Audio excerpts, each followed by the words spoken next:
Le 5-7, Florent Chatin sur France Inter. Le festival de ce matin nous amène donc dans le Var, à Cotignac. Bonjour Stéphane Correa. Bonjour. Un petit point sur la géographie de Cotignac. On est au-dessus de Toulon. Oui, tout à fait, nous sommes en Provence verte. Voilà, avec équidistance de Cannes et d'Aix-en-Provence sur cette ligne-là. On peut dire ça comme ça ? À la verticale de Toulon, exactement, à 70 km, vraiment à quelques kilomètres aussi du lac de Sainte-Croix. Voilà. L'Étoile du Sud, depuis 3 ans, propose donc un cinéma à vivre en plein air. Nous allons y revenir bien évidemment, mais d'abord, un petit mot, je parlais de Bruce Toussaint de Canal+. À propos de vous, Stéphane Correa, vous avez travaillé 18 ans pour Canal+. Oui. Et vous avez quitté France. Exactement, pour pouvoir programmer un petit réseau de salles de cinéma qu'on a petit à petit repris, du cinéma indépendant et du cinéma aussi en milieu rural, car ici dans le petit village où je vis, il y a une petite salle de cinéma de 60 places où l'on propose des films en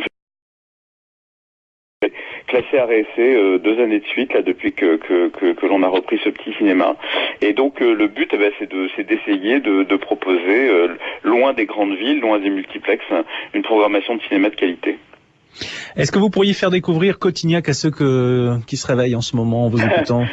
Leur dire que j'espère qu'ils auront un coup de cœur identique à celui que j'ai eu il y a quelques années, il y a à peu près 4 ans maintenant, en arrivant ici. C'est un village magnifique qui est resté assez authentique et qui surtout a la chance et la particularité de pouvoir permettre à des nationalités différentes, à des personnalités différentes de venir s'y installer, de vivre ici et de vivre en toute harmonie et d'être aussi un village extrêmement vivant avec des associations extrêmement vivantes sur le terrain qui proposent une vie en tout cas qui existe vraiment, même si on est dans un tout petit village de 2000 habitants, et puis une géographie sublime puisqu'on est au pied d'un rocher de tuf absolument magnifique, magistral, qui fait 400 mètres de long sur 80 mètres de haut, et le théâtre en plein air où nous faisons ce festival et nous proposons ce festival de musique, de concerts et de cinéma est au pied de ce rocher, et ça donne vraiment une dimension, en tout cas à la musique et au cinéma, qui est totalement rare, en tout cas pour moi qui ai vu un certain nombre de théâtres en plein air en France.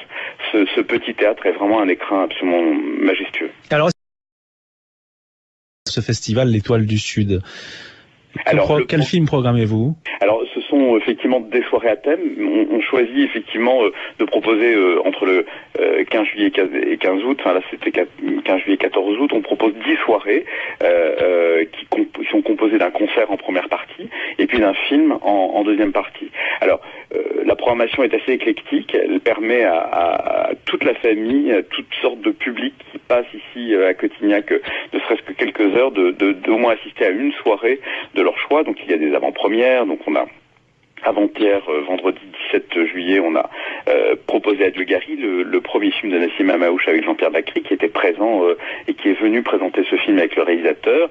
On aura en soirée de clôture une autre comédie française, Le Coach, avec Jean-Pierre Rouve et Olivier Deran, qui seront aussi présents pour présenter ces films. Mais au-delà de ces avant-premières et de ces films français, on passe demain soir, par exemple, l'affaire Thomas Crown, Volver, Casablanca, Sur la route de Madison, ou Slumdog Millionnaire en film de l'année, et aussi un ciné-concert autour de Buster Keaton, Cadet d'eau douce, avec un Claude Basso Quartet. Donc à chaque fois une programmation extrêmement éclectique, et puis des soirées enfants comme là-haut, on fera une avant-première du dernier Pixar le 28 juillet, et le but c'est à chaque fois d'essayer de musiciens, chanteurs qui viennent dans la thématique et dans l'identité même de la soirée, faire un avant-propos du film à la tombée de la nuit dès 21h pour attendre. Fait le grand saut, vous ne regrettez pas aujourd'hui visiblement? Absolument pas. D'avoir fait le grand saut, c'est très fragile. Rien n'est totalement stable. C'est encore un vrai rêve de gamin. Non, le grand saut, je le regrette absolument pas. Et puis le fait de proposer encore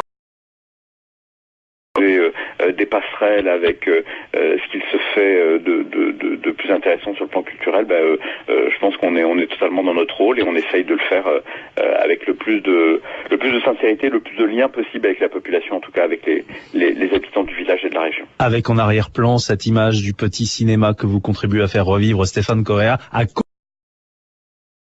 s'appelle l'Étoile du Sud, jusqu'au 14 août. Je renvoie au site internet l'étoiledusud.fr. Merci, bonne journée, bon festival. Merci à vous, bonne journée, à très bientôt.